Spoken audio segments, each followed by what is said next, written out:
Chemical hair டைக்கு bye சொல்லிட்டு natural hair டைக்கு ஹை சொல்லுங்க. அமோனியா சல்ஃபேட் பிபிடி இல்லாமல் தயாரிக்கப்பட்ட ஜிகே நேச்சுரல்ஸோட நேச்சுரல் பிளாக் ஹேர் டை. அப்படியே ஒன்று அன்னையிலிருந்து இன்னைக்கு வர அந்த சம்பவத்தில் விஜய் நான் குறை சொல்லலை, அதிகாரிகளும் குறை சொல்லலை, விபத்துங்கிற என்னோட கருத்தை தான் நான் தொடர்ந்து சொல்லிட்டு இருக்கேன். நான் மனச்சாட்சிப்படி பேசக்கூடியவங்க லெவலில் அதை பேசுகிறேன். இதில் விஜய்க்கு மைனஸ் என்னன்னா, அங்கே இருந்து பார்க்காதது மைனஸ். அது மாதிரி இதெல்லாம் வச்சு ஓட்டிங் பேட்டர்ன்லையோ மக்கள் இதை வச்சு வாக்களிக்கிறது எதுவும் இல்லை. அது ஜான ஆரோக்கியசாமிக்கு புசி ஆனந்த் மேல உள்ள வன்மம், ஆதவர்ஜினா மேல உள்ள வன்மம், இவர் நிர்மல்குமார் மேல உள்ள வன்மம்.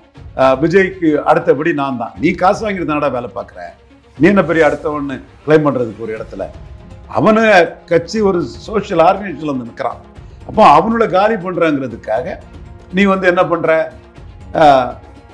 விஜய் தான் எல்லாம் மற்றவங்களாம் ஜீரோன்னு அவங்கள அவமானப்படுத்துற. இப்போ மொத்தமாக தமிழ்நாடு ஃபுல்லாக ஜீரோவெல்லாம் இருக்கான். ஆதவர்ஜினா வந்து டெல்லியில் இருக்காரு அப்படின்னு கேள்விப்படுறோம். இந்த அலையன்ஸ் ஃபார்ம் ஆகிறதுக்கு வாய்ப்புகள் இருக்குமா? கரூருக்கு போறதுக்காக ஒரு பர்மிஷன் கேட்கறேன்னு போயிருக்காங்க விஜய் அவர்கள். போறதுக்கான வாய்ப்புகள் இருக்குமா? இல்லை இப்போ இந்த மக்கள் ஏற்றுப்பாங்களா? இப்போ 10-11 நாள் கழிச்சு ஒரு வராரு அப்படிங்குமா, அந்த களத்தில் எப்படி இருக்கும்? மக்கள் என்னைக்குப்பா விஜய் ஏத்துக்கிட்டாங்க? இதான் ரங்கராஜ் பாண்டே முட்டாள்தனத்தை நான் சொல்றேன். விஜய் இதுவரை மக்கள் ஏத்துக்கல. ரங்கராஜ் பாண்டே முட்டாள்தனமா, அன்டெஸ்டட் நாட் ப்ரூவ்டு தான் ஆனஸ்டா சொல்றத இன்டெலெக்சுவல் டிஸ்ஆனஸ்டா பேசிட்டு தெரியாதீங்க. விஜய் கஷ்டப்பட்டு மேக்சிமம் 214 கேண்டிடேட் போடுறதுக்கு முயற்சி பண்ணணும். ஃபண்டிங்கும் நீங்களே பண்ணிடணும். இப்போ 20 லட்ச ரூபா கொடுத்ததை பாராட்டுறேன். ஒரு கோடி ரூபா கொடுத்துடணும். இதுதான் விஜய்க்கு இருக்க வழி. இப்போ என்னோட அசஸ்மெண்ட் ஒரு 100-120 கேண்டிடேட் கூட விஜய்க்கு இல்லை. தவறான ஆலோசகர்களால அவர் விஜய் வந்து சிரமப்படுறாரு. இன்னொன்று, விஜய் கிட்ட அதுல தப்பு, எல்லா பொறுப்பையுமே புசி ஆனந்தை நம்பி விட்டது தப்பு. இப்போ புசி ஆனந்த் இல்லைன்னா கேண்டிடேட் போட முடியாது விஜய். இன்னும் 6 மாசம் இருக்கு. இல்லை இவரு தான் வந்து கூப்பிட்டு மாவட்ட செயலெல்லாம் இன்டர்வியூ எடுத்து பண்ணாரு அப்படின்லாம் கேள்விப்பட்டேன். விஜய் தான் டைரக்டா இன்டர்வியூ பண்ணல, ஒன்றும் பண்ணலைங்க. எல்லாமே இவர் தலைவர். புசி ஆனந்த் இல்லைன்னா தாவேக்கா இல்லை. டெல்லி போனாரு, அந்த மூலம் என்ன விஷயம் சார்? இங்க ஒரு மாவட்ட செயலாளர் கூட்டம் நடக்குது, டெல்லி போறாரு, என்ன விஷயம்? மோடி, அண்ணாமலை, ஆர்டிடி ஒரு மூவ் இருக்குது.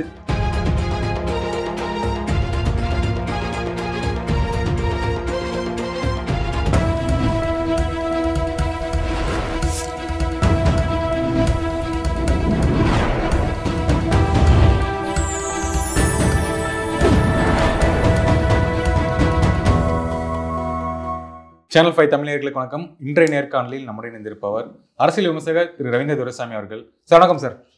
வணக்கம் தம்பி. சார், நிறைய விஷயங்கள் வந்துகிட்டே இருக்கு. தாவேகா பாஜக கூட்டணியில் வரப்போகுது. எடப்பாடி அவர்கள் விஜய்கிட்ட கூட்டு பேசினார், ஒரு ஆதரவு. நம்ம நிறைய விஷயங்கள் பார்த்துக்கிட்டு இருக்கோம். இதெல்லாம் உண்மையா? என்ன நடக்குது சார்? வெறும் வதந்திகள் தம்பி.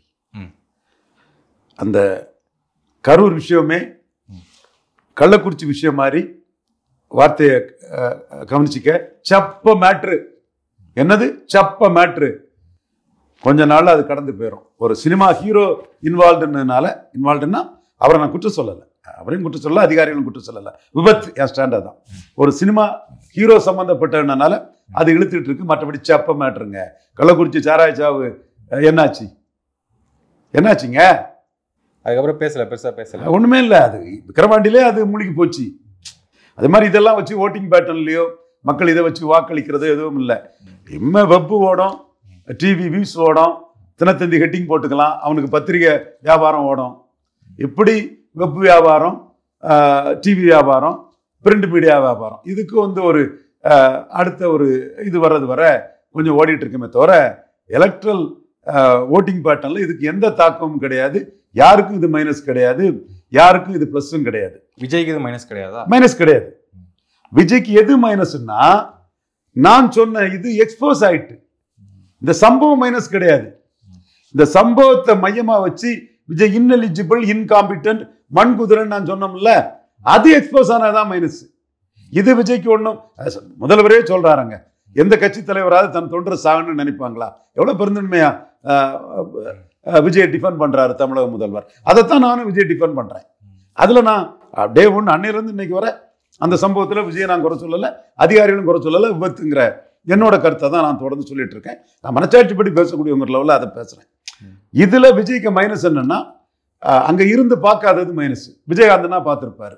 ஸோ இப்போ லீடர்ஷிப் அங்க அடிபடுது. அப்புறம் இவ்வளவு நாளா போய் போகாதது மைனஸ். லீடர்ஷிப் அடிபடுது. அதை விட விஜய்க்கு அமைப்பு இல்லை, விஜய் தப்பு பண்ணிட்டாரு, 24 தைரியமா 39 கேண்டிடேட் போட்டிருக்கணும். 39 கேண்டிடேட் போட முடியாதவர் 234 போட்டுவிட மாட்டாரு. நான் சொன்னது இப்ப தெளிவா வெட்ட வெளிச்சம் ஆயிடுச்சு. இப்ப வரும்போது சூளை பகுதியில் வர்றேன். அதுல சித்ரா அபார்ட்மெண்ட்ஸ் தாண்டி ஒரு 20 பேரை போட்டு மக்கள் நீதி மையம் கமலஹாசன் படத்தையும் போட்டு மக்கள் நீதி மையம் சார்பா தமிழர்களுக்கு கரூரில் மறைந்த தமிழர்களுக்கு அஞ்சலின்னு நிறைய போஸ்டரை ஒட்டி மக்கள் நீதி மையம் தோழர்கள் சூளை பகுதியில் பண்ணியிருக்காங்க. இந்த மாதிரி ஒரு போஸ்டரை நான் வந்து தாவேகா சார்பாக பார்க்கல. அப்போ மற்ற இடங்கள்ல நாம் தமிழர் பண்ணதையும் நான் சொல்லியிருக்கிறேன். அப்போ கமலஹாசன் தரப்பும் பண்றாங்க. இப்படி ஒரு இதை வந்து நான் இது தாவேகா பண்ணலைன்னா அமைப்பு இல்லை, எல்லாரும் பயந்து ஓடுறான். இதுல ஏதாவது வந்தாருன்னா கேஸ் போடுறான்னு பயப்படுறான். அதுல 1-2 பேர் 2 தம்பிமார் தான், நம்ம சகோதரர்கள் தான், பேர சொல்லணும் கூட சொல்றேன். சொல்லுங்க. ராஜ்மோகன், லைலாமணி, இவங்களெல்லாம் உங்களுக்கெல்லாம் ஒன்றும் இல்லைப்பா, உங்களெல்லாம் போலீஸ் தேட மாட்டாங்க, ஏன்பா நீங்க தரைமலைவாகிறீங்க அப்படின்னு அந்த சகோதரர்களை போட்டிருக்காங்க. சகோதரர்கள் தான், உங்க மேல எனக்கு எதுவும் இல்லை, ஒரு ஒரு ஒரு நகைச்சுவையாக பண்றாங்கிறதுக்காக சொல்றேன் நான். அப்ப நீங்க அமைப்பு ரீதியா ரொம்ப பலகீனமா இருக்கிறீங்க. சிவாஜி மன்றம் மாதிரி இருக்கிறீங்க. இப்போ மோசஸ் சிவாஜி சப்போர்ட்னா அவரு கேண்டிடேட்டு, மற்றபடி சிவாஜி மன்றத்தில் கேண்டிடேட்டு கஷ்டம், தேடி பிடிக்கணும். அப்போ 50 சீட்டு சிவாஜி கொடுத்தும் 3 தொகுதியில் தான் கேண்டிடேட்டு கிடைச்சாங்க. சிவாஜி, தொண்டைமான், ராதாகிருஷ்ணன், நார்வேல ராதாகிருஷ்ணன் வந்துட்டாரு. அப்புறம் 3 தொகுதியில் தான் கேண்டிடேட் கிடைச்சாங்க. இது 47 கேண்டிடேட்ல தொகுதியில் சப்ப கேண்டிடேட் 3%, 4% ஓட்டு. அப்போ விஜய் கிட்ட ஒருத்தான கேண்டிடேட் இல்லை. அப்போ நீங்களும் இதை வந்து அவமானப்படுத்தி இருக்க கூடாது. எல்லாமே விஜய் தான், மீதி எல்லாமே சீரோங்கிறத நீங்க அவமானப்படுத்தி கூடாது. இது அது எங்க சார் சொன்னார் அவரு? மதுரை, எல்லாமே மதுரையில அந்த கிழக்கில் விஜய், தெற்கில் விஜய், அதானப்பா தம்பி. வேற எவனுக்கும் இங்க ஃபேஸ் கிடையாது, நான் தான் ஃபேஸ்ன்னு அர்த்தம்பா. அது ஜான ஆரோக்கியசாமிக்கு இவர் புசி ஆனந்த் மேல உள்ள வன்மம், ஆதவர்ஜினா மேல உள்ள வன்மம், இவர் நிர்மல்குமார் மேல உள்ள வன்மம். விஜய்க்கு அடுத்தபடி நான் தான். நீ காசு வாங்கிட்டு தானடா வேலை பார்க்குற, நீ என்ன பெரிய அடுத்தவன்னு கிளைம் பண்றதுக்கு ஒரு இடத்துல அவனை கட்சி ஒரு சோசியல் ஆர்கனைசேஷன்ல வந்து நிற்கிறான். அப்போ அவனோட காலி பண்றாங்கிறதுக்காக நீ வந்து என்ன பண்ற, விஜய் தான் எல்லாம், மற்றவங்கலாம் சீரோன்னு அவங்கள அவமானப்படுத்துற. இப்போ மொத்தமா தமிழ்நாடு ஃபுல்லா சீரோவெல்லாம் இருக்கான். எப்பா உனக்காக கமலஹாசன் ஆட்கள் கண்ணீர் அஞ்சலி போஸ்ட் போடும்போது ஒன்னால போட முடியலையே. ஸோ இது வந்து தவறான வீகம். இந்த 39 கேண்டிடேட்டே முதல்ல போட்டிருக்கணும். அடுத்தால இன்னொரு தவறு, வன்னியர் பறையர் போலீஸ் ஸ்டேஷனுக்கு பயந்து ஓடி இருக்கக்கூடாது. நீ ஓடுறதுனால என்ன ஆகி போச்சு, அந்த ஒரு பெல்ட்டுக்குள்ள என்ன அரசியல், திமுக, அண்ணா திமுக, நாம் தமிழர் இருக்கிறாங்க, மற்றபடி பாமக ஒரு சக்தி. 96 4 சீட்டு ஜெயித்தாங்க. ராஜீவ்காந்தி அலையிலேயே 15% வாக்கு அந்த பகுதிக்குள்ள 1/3 ஏரியாவுக்குள்ள எடுத்தாங்க. ஸோ அந்த பகுதிக்குள்ள திமுக, அண்ணா திமுக, பாமக, நாம் தமிழரும் கொஞ்சம் ஃபுட்ஹோல்டு எடுத்தாச்சு. வீரப்பம் கொள்ளக்காரம்னா கருணாநிதிக்கும் ஜெயலலிதாவுக்கு என்ன பேருன்னு கருணாநிதி உயிரோடு இருக்கும் போதே பேசி எடுத்து அவங்களும் ஃபுட்ஹோல்டு எடுத்தாச்சு. அப்ப அங்க உள்ள விஜய் ரசிகர்கள் என்ன நினைக்கிறான், நம்மளால தாக்கு பிடிக்க முடியாது, தனிச்சு நின்று ஒண்ணுங்க சாதிக்க முடியாது. அப்போ அவன் என்ன போறான், வன்னியர் கட்சியான பாமக அதிமுக பின்னாடி போறான். 10.5 கொடுத்தாரு. வன்னியர்களின் பெருந்தலைவர் எடப்பாடி பழனிசாமி, சி.வி. சண்முகம் வன்னியர், கே.பி. முனுசாமி வன்னியர், அன்பழகன் வன்னியர், வீரமணியன் வன்னியர், துறக்கன் வன்னியர், பாலூர் சம்பத் வன்னியர், இவர் அருள்மொழித்தேவன், சுரத்தூர் ராஜேந்திரன், இன்னும் எக்கச்சக்க வன்னியர்கள் கொண்ட ஒரு வன்னியர் கட்சியாட்ட அந்த கட்சி இருக்குது. அதுதான் நான் கேட்பேன், எப்பா ஜெயலலிதா இருக்கும்போது நீங்கள்லாம் அடிமைகளாக இருந்தீங்க. வன்னியர்னாலும் சரி, நாடார்னாலும் சரி, கவுண்டர்னாலும் சரி, தேவர்னாலும் சரி, முதுகன் பழனிசாமிக்கு அப்பா எடப்பாடி பழனிசாமினாலும் சரி, சி.வி. சண்முகம் ஐயானாலும் சரி, ஜெயலலிதா கள்ள இருக்கக்கூடிய சாதிய சேர சோழ பாண்டியர் தென்னிந்தியாவை ஆண்ட அரச மரபினர் நாங்கள் தான் காரணம். எங்கள் அதிரடியில் மற்ற ஜாதியை ஜெயலலிதா திறப்பினோன்னு தான் எங்கள்கிட்ட தான் ஜெயலலிதா அதில் விழுந்து அந்த கருத்தை சொன்னாங்க. அப்பெல்லாம் அடிமையாக தான் இருந்தீங்க நீங்கள் எல்லாம். இப்போ நீங்கள் பெரிய தலைவர்கள் ஆயிட்டீங்க. ஒவ்வொருத்தரும் பல 100 கோடிகளை வச்சுக்கிட்டு பெரிய தலைவராகி வன்னியர் கட்சி ஆட்டி அது நடக்குது. அதே மாதிரி மேல்பாதி மங்கலம் ஆலய நுழைவுக்கெல்லாம் நீங்கள் எதிராக இருக்கிறீங்க. 10.5 இதில் நீங்கள் எல்லாமே லா மினிஸ்டராக இருந்து பல சமூகங்களுக்கு அநீதி இழைத்தீங்க. வண்ணார் நாவிதர் முக்குலத்தோருக்கெல்லாம் அநீதி இழைச்சிங்க. ஜாதிவாரி கணக்கெடுப்பு இல்லாமலே நடத்துனீங்க. அப்போ இங்கே வந்து இந்த கட்சிக்கு பின்னாடி பாமக இருக்கு, திமுக இருக்கு, சீமான் வேற கலிய பெருமாள் தமிழ் தேசிய தந்தைன்னெல்லாம் ஆரம்பிச்சு வராரு. அப்போ இதுக்கடையில் நம்ம ஒன்றும் பண்ண முடியாதுன்னு உங்கள் வன்னியர் ரசிகர்கள் எல்லாம் எடப்பாடிக்கு போஸ்ட் அடிக்கிறதும் சி வி சண்முகத்து கூட சேர்ந்து கொடி நடுறதும் அந்த இடத்துக்கு போயிட்டாங்க. அப்போ நீங்கள் என்ன பண்ணியிருக்கணும்? விக்கிரவாண்டியில் போலரைசேஷனை மீறி களத்துக்குள்ளே வந்திருக்கணும். வராத சூழ்நிலையில் இந்த சூழ்நிலை ஆகிப்போச்சு. இப்போ என்னோட அசஸ்மெண்ட் படி உங்களுக்கு கேண்டிடேட்டு விலை நிலைமை உள்ள கேண்டிடேட்டுங்கிறது 214 இல்லை, உண்மையிலே இல்லை. விஜய்க்கு ஒரு சில இடங்கள்ல கஷ்டப்பட்டு கேண்டிடேட் போட்டாலும் அதிமுக பிடியிலிருந்து அவங்க தப்புவாங்களாங்கிறது டவுட்டா இருக்கு. இப்போ முன்னம வந்து மற்ற கட்சி கேண்டிடேட்டை யாரும் விலைக்கு வாங்கலைன்னா அவங்க வந்து யார் ஓட்டை பிரிப்பாங்கன்னு யாரும் தெரியாது. இப்போ நீங்க எம்ஜிஆர் அண்ணான்னு சொல்லும் போது அதிமுக ஓட்டை தான் பிரிப்பீங்கன்னு எடப்பாடிக்கே தெரிஞ்சு போச்சு. அதனாலதான் அந்த வன்னியர் பெல்ட்டுக்குள்ள வன்னியர் ரசிகர்களை வச்சு ஆதரவு அது இதெல்லாம் ஒரு ஷோ நாடகத்தை அவர் போட்டார். சார், இப்போ இந்த தொலைபேசியில் இவங்க பேசுனாங்க, இவர் இங்க வந்தாருன்னா திமுக காலி பண்ணிடலாம் அப்படின்லாம் பேசுறாங்கல்ல, அதெல்லாம் உண்மையா சார்? அவர் விட பாஜக மேலுன்னு அவரை புறந்தள்ளிக்கிட்டு அன்டெஸ்டட் நாட் ப்ரூவ்டு பாஜக விஜயை புறந்தள்ளிக்கிட்டு பாஜக கூட எடப்பாடி கூட்டணி வச்சுட்டாரு. ரங்கராஜ் பாண்டே போன்ற நண்பர்களுக்கு கேட்குறேன், இப்போ சவுக்கு சங்கர் போன்ற சகோதரர்களுக்கு கேட்குறேன். அவங்க பேரை சொல்லி உங்களை நான் கௌரவிச்சு தான் கேட்குறேன், கருத்தியலில் மட்டும்தான் நான் கேட்குறேன். சவுக்கு சங்கர் மேலே அரசு பண்ணதெல்லாம் அநீதி. ரங்கராஜ் பாண்டே ஒரு பெரிய ஜேர்னலிஸ்ட் மறக்கல. எடப்பாடி பழனிசாமி 2024 காங்கிரஸும் பாஜகவும் தமிழ்நாட்டுக்கு தேவையில்லாத ஆணின்னு சொன்னாரா இல்லையா? நாங்கள் பிரைம் மினிஸ்டர் முடிவு பண்ணுவோம், நவீன் பட்நாயக்கு நவீன் பட்நாயக்கு ஜெகன் இந்த மாதிரி நாங்கள் வரோம்னு சொன்னாரா இல்லையா? இப்போ ஏன் அவர் சரண்டர் ஆனார்? அது பிறகு மனச்சாட்சி தொட்டு சொல்லுங்க. ரங்கராஜ் பாண்டே சீமான மோடி ப்ரொஜெக்ட் பண்ணிட்டாருன்னா ஆர்டிடி மூலமா 3வது பேருவாருன்னு தானே சரண்டர் ஆனாரு. இந்த சரண்டரை சொல்லதுக்கு உங்களுக்கு அறிவு நாணயம் இல்லையே, இன்டலெக்சுவல் டிஸ்ஆனஸ்டா இருக்கிறீங்களே. சூப்பர் ஸ்டார் சவுக்கு சங்கர் தம்பியும் சேர்த்து தான் சொல்றேன் நான். 2 பேரும் தம்பி மாதிரி தான், பாசத்துக்குரியவங்க தான். அதுவும் ஏன் மேலே 2 பேரும் அன்பானவங்க தான். சசிகலா மேட்டில் யூ ஆர் கிரேட்னு என்ன போட்டவர் தான் சூப்பர் ஸ்டாரு. அதெல்லாம் நான் மறுக்க வரல. அப்போ இது உண்மையான நிலைமை. அப்போ இதுல இருந்து என்ன தெரியுது? பலம் நிரூபிக்காத விஜயை விட 11.4% அண்ணாமலை முயற்சியில் நிரூபிச்ச பாஜக அண்ணாமலை சீமான ப்ரொஜெக்ட் பண்ணிட்டா பல இடங்களில் நம்ம 3வது பேரோன்னு எடப்பாடி பாஜகவை கண்டு அண்ணாமலைக்கு பாஜகவை கொண்டு ரேட்டில்ட் ஆகி மக்களவை தேர்தல் நடத்த நிலைப்பாட்டில் இருந்து சட்டமன்ற தேர்தலில் சரண்டர் ஆயிருக்காரு. சரி, பாஜக சரண்டர் ஆச்சா? சரண்டர் ஆனாங்க. எனக்கே அதிர்ச்சி தான், எடப்பாடி வரமாட்டாருன்னு நினைச்சேன். வந்தது எனக்கு அதிர்ச்சி தான், நான் மறுக்க வரல. வந்தது எனக்கு அதிர்ச்சி தான். ரங்கராஜ் பாண்டே அவர் கொள்கையில நிற்பாருன்னு நினைச்சேன், அவர் கொள்கையில சறுக்கி விழுந்துட்டாரு. அப்போ நீங்க என்ன சொல்லணும்? எடப்பாடி கொள்கையில சறுக்கி விழுந்துட்டாரு, சீமான் கொள்கையில நிற்கிறாருங்கிறத சொல்லணும்னா அறிவு நாணயம் மற்றவர் நீங்க. சார், இப்போ ஆதவர்ஜுனா வந்து டெல்லியில இருக்காரு அப்படின்னு கேள்விப்படுறோம். இந்த அலையன்ஸ் ஃபார்ம் ஆகிறதுக்கு வாய்ப்புகள் இருக்குமா? அலையன்ஸ் ஃபார்மேஷன்லாம் வந்து தேர்தல் அறிவிச்ச பிறகு தான். அதெல்லாம் இப்போ ஒன்றும் நடக்காது. விஜய்க்கு இல்லை, அதான் என்னன்னா பேசிட்டு இருக்காங்க, கிட்ட நெருங்கிட்டாங்க அப்படிலாம் வருது இன்ஃபர்மேஷன். அதெல்லாம் வரத்தான் செய்யும். விஜய்க்கு என்ன சிக்கல்னா சினிமா அடிபட்டு போகும். கொள்கை எதிரி கூட போனால் மக்கள் அவரை காரி துப்பிடுவான். அது அவருக்கு பெரிய பிரச்சனை. இப்போ பிஜேபி அவர் மேலே விழுது ஒரு தரப்பு. அதாவது அண்ணாமலை 18% ஹீரோவா இருக்காங்கிறத தாங்க முடியாத பொறுக்க முடியாத ஆளுங்கள்லாம். துக்ளக்கு குருமூர்த்தி ஆனஸ்டானவர். நான் சொன்னதும் அது பிறகு அண்ணாமலை தான் பெரிய ஆளுங்கிறத அவர் எழுதுறாரு. இது நேர்மை. சத்ரியன் குருமூர்த்திக்கு நேர்மையை நான் பாராட்டுறேன். பெடரல் பேட்டியில் அவர் சொன்னதும் அண்ணாமலை தான் தமிழக பாஜக டேட்டாவுக்கு எதிராக ஐயா குருமூர்த்தி பேசக்கூடாதுன்னு சொன்னதும் துக்ளக்கில் அவர் நேர்மையாக எழுதுறாரு. பெரிய மனுஷங்க தான். ஆனால் ஒரு சிலர் வந்து 18% வாக்குக்கும் அண்ணாமலை ஹீரோவாக இருக்கிறாரு, இவரை மையமாக வச்சு 18% ஓட்டு வந்துட்டு இவர் அண்ணாமலை உழைப்பில் கிடைச்ச ஓட்டுன்னு இவர் ஓபிஎஸ் சொன்னாருங்க. ரெக்கார்டு இருக்குங்க.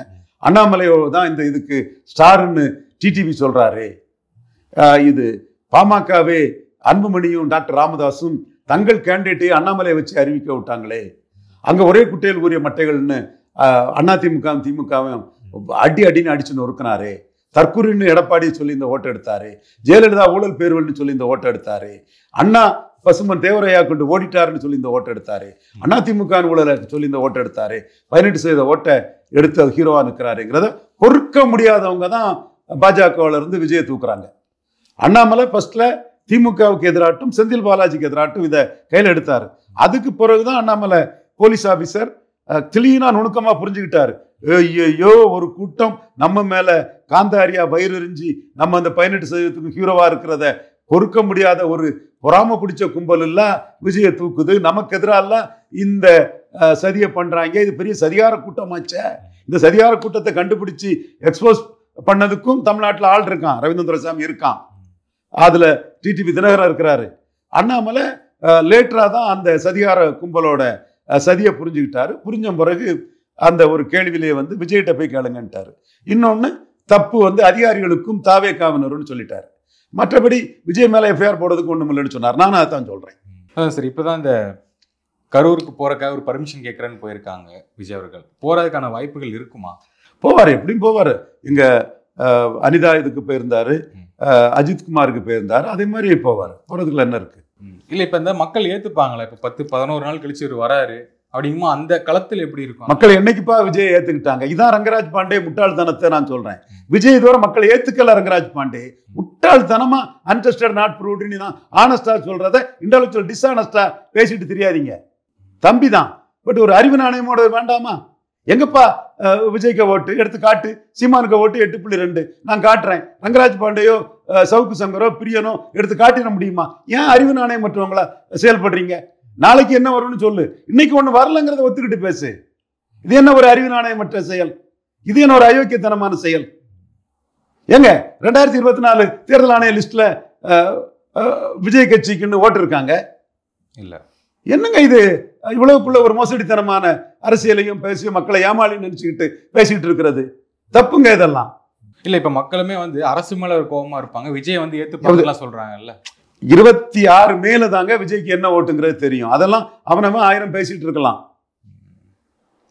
26 மேல தாங்க விஜய்க்கு ஓட்டு என்னன்னு தெரியும். சீமானுக்கு ஓட்டு 4 எலெக்ஷன் நமக்கு தெரியுங்க. இந்த அடிப்படை இதையே மறைச்சிக்கிட்டு மோசடித்தனமா பேசிட்டு இருக்கவங்கள என்னங்க சொல்றது? மோசடித்தனம் பண்றாங்கங்க அவங்க, சதி பண்றாங்கங்க அவங்க. எப்படி சார் சொல்றீங்க? ஒரு பிராண்டிங் பண்றான்னு சொல்றீங்களா? அப்படித்தாங்க. நீ 26 ரிசல்ட்ல தெரியும் இவ்வளவு வரும்னு சொல்லு, நான் உன் கருத்துன்னு சொல்லி சொல்லிட்டு போவேன், உன் கிளைம்னு சொல்லிட்டு போவேன். நான் இன்எலிஜிபிள் இன்காம்பிட்டன்ட் மண்குதிரைங்கிறது என் கருத்து. அதுவும் 26 மேல தான் தெரியும். நீ சொல்றது 26 மேல தான் தெரியும். அப்ப இப்ப நீ அன்டெஸ்டட் நாட் ப்ரூவ்டுன்னு ரவீந்திரன் சொல்றது சரின்னு சொல்லிட்டு அடுத்தவன் சொல்றான், அடுத்த வார்த்தையை சொல்றவன் தான் நேர்மையானவன். அல்லாதவன் நடுநிலை தவறியவன் நேர்மையற்றவன். எஸ், இருந்தாலுமே அந்த ஒரு மாஸ் கேதரிங், மாஸ் அந்த இது இருக்குல்ல அவருக்கு மக்கள் மத்தியில். அதான்ப்பா, அதுக்கு ரிசல்ட் சரத்குமாருக்கு தான் திருமங்கலத்தில் மாஸ் கேதரிங் இருந்து சில 100 ஓட்டு தானே எடுத்தாரு. அதே சரத்குமார் திருநெல்வேலியில் 40,000 ஓட்டு கருநாராஜன் எடுத்தார்ல, கராத்தே சரவணன் 25,000 ஓட்டு தூத்துக்குள்ள எடுத்தார்ல. அப்போ மாஸ் கேதரிங் கமல்ஹாசனுக்கு தான் மாஸ் கேதரிங் எல்லா இடத்துலையும் இருந்தது. தென்சென்னையில் தானே டிநகர்லையும் மயிலாப்பூர்லையும் தானே 15% எடுத்தாரு. மற்ற பல இடங்களில் 1% கீழே எடுத்திருக்கிறாரு. அதுதானே கமல்ஹாசன் சொல்றாரு, வரும் கூட்டம் எல்லாம் ஓட்டு இல்லைன்னு சொல்றாரு. தெளிவா சொல்றாருல கமல்ஹாசன், நான் அனுபவத்தில் வந்து சொல்றாருல்ல, அதைத்தானே நானும் சொல்றேன் இப்போ. அப்ப நீ 26 மேல தானே விஜய்க்கு பலம் என்னன்னு தெரியும். ஆனா விஜயை கண்டு எடப்பாடி பயப்படுறாரு. எப்படி சார் பயப்படுற? நீ அன்டெஸ்டட்னு சொல்றீங்க, அவர் எப்படி அங்க பயப்படுறாருன்னு சொல்றீங்க? இதுதான் நுணுக்கமான விஷயம். ஸ்டாலின் பயப்படல. ஸ்டாலின் விஜய் தனிச்சு நிற்கிறத வரவேற்கிறார். அது எடப்பாடியை தான் பலவீனப்படுத்துவார். இது சீமான் 7% எடப்பாடியை பலவீனப்படுத்திட்டார். அண்ணாமலை எடப்பாடியை பலவீனப்படுத்திட்டார். ஸ்டாலின் எடப்பாடியை பலவீனப்படுத்திட்டார். கமல்ஹாசன் எடப்பாடியை பலவீனப்படுத்தினார். தினகரன் ஓபிஎஸ் அவங்க லெவலுக்கு எடப்பாடியை பலவீனப்படுத்தினாங்க. எல்லாரும் எடப்பாடியை தானே பலவீனப்படுத்தியிருக்காங்க. ஈர்ப்பு சக்தியற்ற 2 ஜாதி கட்சியா போன எடப்பாடியை தானே பலவீனப்படுத்தியிருக்காங்க. முக்குலத்தோர்ல பன்னீரும் தினகரன் பலவீனப்படுத்தினாங்க. பிராமணர்களை கமல்ஹாசன் பலவீனப்படுத்தினாரு. சீமான் வண்ணார் நாவிதர் குயவர் போயர் ஒட்டர் வீட்டு கொண்டர் ஊராளி கவுண்டர் தொட்டிய நாயக்கர் மருத்துவர் மங்களா முக்குவர் பரதவர் பரவராஜ குலமீனவர் ஆண்டி பண்டாரம் சங்கம் போன்ற உருவமில்லாத ஜாதிகள்கிட்ட தமிழ் தேசியம்னு பறையர் தேவேந்திர குல வேளாளர் போன்ற ஜாதிகளுக்கு எடப்பாடிட்ட லாபம் இல்லைன்னு அவர் முத்தரையர், விஸ்வகர்மா இவங்கள்ட்ட சீமான் பலையனப்படுத்தினாரு. பொதுவாக பொது தளத்தில் பலையனப்படுத்தினாரு. பிராமணர்கள்ட்ட கமலாசன் பலையனப்படுத்தினாரு. முக்குலத்தோர்கிட்ட தினகரனும் ஓபிஎஸும் பலையனப்படுத்தினாங்க. அண்ணாமலை, இந்து நாடார், முத்தரையர், தேவேந்திரகுல வேளாளர், தொட்டிய நாயக்கர், இந்த மாதிரி பிராமணர், இந்த மாதிரி இந்துத்துவ ஜாதிகள்கிட்ட அண்ணாமலை பலையனப்படுத்தினாரு. எல்லாமே ஃபேக்ட் தானப்பா. நான் பூத்தை வச்சு சொல்கிறேன்ப்பா. ஒன்ன மாதிரி டெசல்ட்ரி அவுட்லுக்கில் மொட்டைச்சாத்தான் குட்டையில் விழுந்தான்னு சொல்லலப்பா. அப்போ இவ்வளவரும் பலையனப்படுத்தும் போது திராவிட இயக்கம்னு ஸ்டாலின் பலையனப்படுத்தினாரு. 40-20 ஆயிட்டு. அப்போ ரெட்டேலே தான் விஜயகாந்த் பலையனப்படுத்தினாரு. ரெட்டேலே தான் கமல்ஹாசன் பலையனப்படுத்தினாரு. அப்போ விஜய் வரும்போது ரெட்டேலே தானே பலையனப்படுத்துவாரு. மற்றவங்க மாதிரி பலையனப்பட்டு இருக்கக்கூடிய எடப்பாடியை தானே பலையனப்படுத்துவாரு. அதுதானங்க உண்மை. அதுதானங்க உண்மை. என்ன லாஜிக் இல்லாம பாண்டே பேசிட்டாருன்னா மக்கள் யோசிக்கணும். இல்ல, நான் முன்னுதாரணங்களை சொல்லி தானங்க பேசுறேன். நான் பிரசிடண்ட்டை சொல்லி தானங்க பேசுறேன். அப்போ எடப்பாடி தான் பயப்படுறாரு. விஜய் தனிச்சு போட்டிக்கிட்டா தனக்கு வாக்கு சேதாரம் வரும். சீமான் சேதாரப்படுத்தின மாதிரி, அண்ணாமலை சேதாரப்படுத்தின மாதிரி, கமல்ஹாசன் சேதாரப்படுத்தின மாதிரி, தினகரன் ஓபிஎஸ் சேதாரப்படுத்தின மாதிரி விஜயும் சேதாரப்படுத்துவாரு. இது ஸ்டாலினும் சேதாரப்படுத்தி இருக்கிறாரு. அதனாலதான்ப்பா முட்டாள்களே, தரவற்றி பேசக்கூடியவர்களே, ஸ்டாலினுக்குள்ள எதிர்ப்பு, கலைஞருக்குள்ள எதிர்ப்பு ஸ்டாலினுக்கு இல்லைங்கிறேன். சரி சார், இப்போ விஜய் தரப்புல இவ்வளவு விஷயம் நடந்துருச்சு. உங்களுடைய கணிப்புப்படி என்ன பண்ணுவார்னு நினைக்கிறீங்க? தாவேக்கு என்ன நினைக்கிறீங்க? என்னோட கணிப்புப்படி நீங்க 239க்கும் கேண்டிடேட் போட்டிருக்கணும். அது தவறு. சகாதேவ மாதிரி சொன்னேன். 39 கேண்டிடேட் ரொம்ப ஈஸி. 39 வரை பிடிச்சி போட்டுடலாம். கமல்ஹாசன் 39 வரை பிடிச்சி போட்டவரால் அதுக்கு பிறகு ஒரு 150 பேர் கூட அவரால் போட முடியல. ஆள் இல்லை, கஷ்டம். இது தினகரன் 39 வரை பிடிச்சவரால் திரும்ப ஒரு 150 பேர் பிடிச்சி போடுறதுக்கு 214 பிடிச்சி போடுறதுக்கு கமல்ஹாசன், தினகரன் கஷ்டப்பட்டு போனார். விஜயகாந்த் உழைச்சார். நடிகர் சங்க தலைவராக இருந்தார். ஒவ்வொரு துணை நடிகர்களுக்கு துயரத்திலையும் பங்கெடுத்தார். ஒவ்வொரு ஸ்டண்ட் நடிகர்களோட இன்ப துன்பங்கள்ல நின்னார். ஒவ்வொருத்தனுக்கு குறைகளையும் இது பண்ணார். அந்த குழந்தைகளுக்கு கல்வி வளர்ச்சிக்கு இது பண்ணார். வறுமையில உள்ள நடிகர் சங்க குழந்தைகளுக்காக பாராட்டினார். வள்ளல் அவரு ஒரு தலைவர். அவரு நடிகர் சங்க தலைவராக தன் பணிகளை செய்தார். ஸோ அந்த லீடர்ஷிப் குவாலிட்டி இருந்தது. நெய்வேலியில போய் பெரிய போராட்டத்தை நடத்தி மத்திய அரசுக்கு எதிராக களத்துக்குள்ள நின்னார். அப்போ அவருக்கு அந்த லீடர்ஷிப் குவாலிட்டி இருந்ததுனால அவர் 234 தொகுதிகளில் இந்த தொகுதியில ஜெகநாதன் அங்க திருவட்டாறு, மற்ற டிக்கெட் இல்லைன்னாலும் ரவி நார்வல் டவுன் யாதவ கம்யூனிட்டி சகோதரர் டிஸ்ட்ரிபியூட்டர்லாம் இருந்தார், நண்பராக இருந்தார். மாட்ராஜி அவங்கெல்லாம் அது கூட உள்ளதுதான். இப்படி தமிழ்நாடு ஃபுல்லாக அவருக்கு பேர் சொல்லி கூப்பிடுறதுக்கு ஒரு 500-600 பேர் இருந்தான் விஜயகாந்துக்கு. குறைஞ்ச நாள் தான் இருக்கு. இன்னும் விஜய் கஷ்டப்பட்டு மேக்சிமம் 214 கேண்டிடேட் போடுறதுக்கு முயற்சி பண்ணணும். ஃபண்டிங்கும் நீங்களே பண்ணிடணும். இப்போ 20 லட்ச ரூபா கொடுத்ததை பாராட்டுறேன். 1 கோடி ரூபா கொடுத்துடணும். இதுதான் விஜய்க்கு இருக்க வழி. இப்போ என்னோட அசஸ்மெண்ட் ஒரு 100-120 கேண்டிடேட் கூட விஜய்க்கு இல்லை. உருப்படியான கேண்டிடேட் இல்லை. அது வன்னியர் பெல்ட் கேண்டிடேட் நீ போட்டு பாரு, நான் வாங்கி பார்க்குறேன்னு வன்னியர் கட்சியான அதிமுக சேலஞ்ச் பண்றாங்க. அந்த வேலையை தான் அவங்களும் காட்டிட்டு இருக்கிறாங்க. வேட்பாளர்கள் வாங்கிடுவாங்க. விஜய் போட்ட வேட்பாளர்களே அவங்க விலைக்கு வாங்கிடுவாங்க, சேலஞ்ச் பண்றாங்க. ஏன்னா அவங்களுக்கு தெரியும் விஜய் கேண்டிடேட் வாக்கு எடுக்கிறது ரெட்டேல வாக்கு, எம்ஜிஆர் வாக்கு, ஜெயலலிதா வாக்கு தான் அவங்களுக்கு தெரியுது. நம்மளை தான் பாதிக்குன்னு தெரியுது. ஸோ அவங்க அந்த இடத்துல நிற்கிறாங்க. ஸோ இதெல்லாம் மீறி விஜய் தாக்கு பிடிக்கணும்னா அது ரொம்ப கஷ்டமான விஷயம். செய்த தவறுகளை விஜய் இப்போ உணரணும். 39 போடாதது தவறு, விக்கிரவாண்டியில் நிற்காதது தவறு. இப்போ அதோட தவறின் பலன்களை அனுபவிக்கிறார். தவறான ஆலோசகர்களால அவரு விஜய் சிரமப்படுறாரு. இன்னொன்று, விஜய் கிட்ட அதுல தப்பு, எல்லா பொறுப்பையுமே புஷி ஆனந்தை நம்பி விட்டது தப்பு. இப்போ புஷி ஆனந்த் இல்லைன்னா கேண்டிடேட் போட முடியாது விஜய்க்கு. இன்னும் 6 மாசம் இருக்கு. இல்ல இவரு தான் கூப்பிட்டு மாவட்ட செயலர்ல இன்டர்வியூ எடுத்து பண்ணாரு அப்படின்லாம் கேள்விப்பட்டேன். விஜய் தான் டைரக்டா இன்டர்வியூ பண்ணல, ஒன்றும் பண்ணலைங்க. எல்லாமே இவர் தலைவர் தான். புஷி ஆனந்த் தான். புஷி ஆனந்த் இல்லைன்னா தாவேக்கா இல்லை. அப்படி இருந்ததுன்னா ஒருவேளை நான் புஷி ஆனந்த பொதுச்செயலாளரை போட்டதை, மனசார ஒரு விஸ்வகர்மா சமுதாயத்தை சேர்ந்தவரை போட்டதை, ஒரு ஓபிசி இதில் பாசிட்டிவ் சோஷியல் ஜஸ்டிஸில் நான் அதை வரவேற்கிறேன், விஜயை பாராட்டுறேன். பட் ஒரு அரசியல் தலைவர் எல்லா நிர்வாகிகள்கிட்டையும் இருக்கணும். குறைஞ்சபட்சம் ஒரு 214 தொகுதின்னா ஒரு 500 பேரையாவது உங்களுக்கு தெரிஞ்சிருக்கணும். இல்லை இப்போ நீங்கள் சொல்றதே பொது செயலாளருக்கு எல்லாமே தெரியும், கட்சி ஆட்கள் ரசிகர்கள் எல்லாமே தெரியும், தலைவருக்கு அது தெரியாது. அப்படி தெரியாது. அப்புறம் எப்படி அவர் தகுதியான தலைவராக இருக்காரு? அதனால தான் மண்குதிரைங்கிறேன். நான் இன்னும் திருத்திக்கிட்டா பரவாயில்ல. மண்குதிரையா இருந்தா புஷி ஆனந்த் உங்களை காலி பண்ணிக்கிட்டு இந்த அரெஸ்ட் ஆகாம இருக்கிறதுக்கு ஏதாவது டீல் பண்ணி அதை எக்ஸ்போஸ் பண்ணிட்டாருன்னா முடிஞ்சது. அப்போ உங்களுக்கு திறமை இல்லை, உங்களுக்கு திறமை இல்லை, நீங்க மண்குதிரையா இருக்கிறீங்க. இதைத்தான் இன்காம்பிட்டன்ட் இன்எலிஜிபிள்னு சொன்னேன். அதைத்தான் அவர் விஜய் ப்ரூவ் பண்ணிட்டு இருக்கிறாரு, இன்னும் ப்ரூவ் பண்ணுவாரு.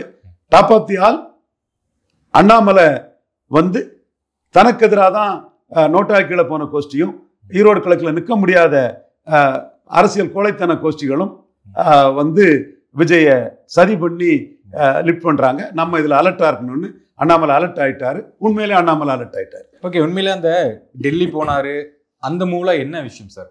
இங்க ஒரு மாவட்ட செயலாளர் கூட்டம் நடக்குது, டெல்லி போறாரு, என்ன விஷயம்? மோடி அண்ணாமலை ஆர்டிடி ஒரு மூவ் இருக்குது. அது என்ன வரும்னு கடவுள் கையில தான் இருக்கு, கடவுள் அருள்ல தான் இருக்கு. ஐ cannot do and undo things. ஒரு தடவை ஜெயித்தேன், அது பெரிய பெரிய ஜாம்பவான்களை மீறி ஜெயித்தேன். அது பாண்டேயெல்லாம் அதுக்குள்ள ஒரு ஆளாட்டு நான் எடுக்க வேண்டிய அவசியம் இல்லை. குருமூர்த்தியே ஜெயித்தாச்சு, சுப்பிரமணிய சாமியே ஜெயித்தாச்சு, இல்ல கணேசனையே ஜெயித்தாச்சு, கச்சராஜாவே ஜெயித்தாச்சு. மிகப்பெரிய ஜாம்பவான்கள், மேபி ஒரு அலைன்ஸ் ஃபார்மேஷன், மிகப்பெரிய ஜாம்பவான்கள். அவங்க கருத்தை மீறி நம்ம ஜெயித்தாச்சு. பாண்டே மற்றவங்களெல்லாம் இதுக்குள்ள பேச வேண்டிய அவசியமே இல்லை. அது நான் திராவிட இயக்க எழுத்தாளர் தம்பி முத்துக்குமார் இருக்கும்போதே பாண்டேட்ட சொன்னாப்புல, பாண்டே சசிகலா தான் ஜெயலலிதா இடத்துல வந்துருவாங்கன்னு. ஏங்க கவர்னர் வரமாட்டாருங்க, நான் சொல்றேங்க. மோடி கருத்தை நான் சொல்றேங்க, கவர்னர் வரமாட்டாருங்கன்னு. வரல, அது எல்லாமே தெரிஞ்ச விஷயம்தான். இப்பவும் அதே மாதிரி ஒரு பெரிய மூவை நம்ம பண்ணிட்டு இருக்கோம். அது அலைன்ஸ் ஃபார்மேஷன் எடுத்துக்கலாமா? அது சர்ப்ரைஸா தான் அந்த மூவ் இருக்கும். சாதிச்சுட்டு சொல்லுவோமே, அன்னைக்கு நம்ம நின்று சாதிச்சோம். குருமூர்த்தி ஜாக்கடை ஜலம்னாலும் வீடு தீப்பற்றி எறியும் போது மோடிக்காக நாங்க நிற்கிறோம். நாங்க ஆண்டி ஸ்டாலினா நிற்கல, ஜெயிப்போம்னு சொல்லி நின்று ஜெயித்தோம். அதனாலதான் பாண்டேயெல்லாம் தம்பியெல்லாம் அதுக்குள்ள வந்து பெருசா எடுக்க வேண்டியது இல்லை. ஸோ இன்னைக்கு வந்து நாம அதுல நிற்கிறோம். பட் எங்களுக்கு வந்து அண்ணாமலையை ப்ரொஜெக்ட் பண்ணி போகணுன்னு தான் எங்க எண்ணம் ஓட்டம் இருந்தது. எடப்பாடி உள்ள வந்துட்டாரு, அதுவே எங்களுக்கு ஒரு அதிர்ச்சி தான். அது வந்து தற்காலிக ஒரு செட்பேக் தான். அதை ஓவர் கம் பண்ணி ஒரு பெரிய ஒரு வெஞ்சர்ல நாங்க இருக்கோம். 26ல் முடிச்சுக்கிட்டு அதை சொல்றோம். இதுல மோடிக்க நலன் இதுல இருக்குது, அண்ணாமலையோட வியூகம் இதுல இருக்குது, ஆர்டி டீம் ஆல் இண்டியா லெவல்ல இதுல இருக்குது. இதுல நிர்மலா சீதாராமன், குருமூர்த்தி, ரங்கராஜ் பாண்டே போன்றவங்கலாம் அண்ணன் தம்பி நீரடித்து நிறுவதில்லை, நமக்குள்ள ஒண்ணுக்குள்ள ஒண்ணுதான். எங்க அண்ணன் தான் ரவீந்திரன் துரைசாமி, என் தம்பி தான் பாண்டேன்னு அவரும் கால ஓட்டத்துல வந்து சேரதுக்கும் வாய்ப்பு உண்டு.